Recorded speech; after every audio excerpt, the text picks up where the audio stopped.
నల్ల చెరువు శివారు ప్రాంతంలో ఉండే సుబ్బయ్య కథ ఇది. పాపం దురదృష్టవశాత్తు వీడిని తెలివితో పాటు అత్యాశ కూడా వెంటాడుతూ వచ్చింది. ఆ వెంటాడుతూ వచ్చిన అత్యాశ వీడిని ముంచేసింది.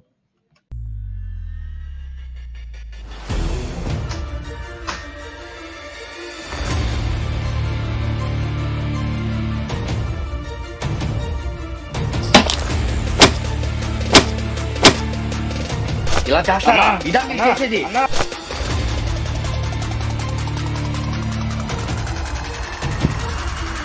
నా కొరకండి లే, ముందు నువ్వు సరిగ్గా మాట్లాడా. మాట భద్రం సారు.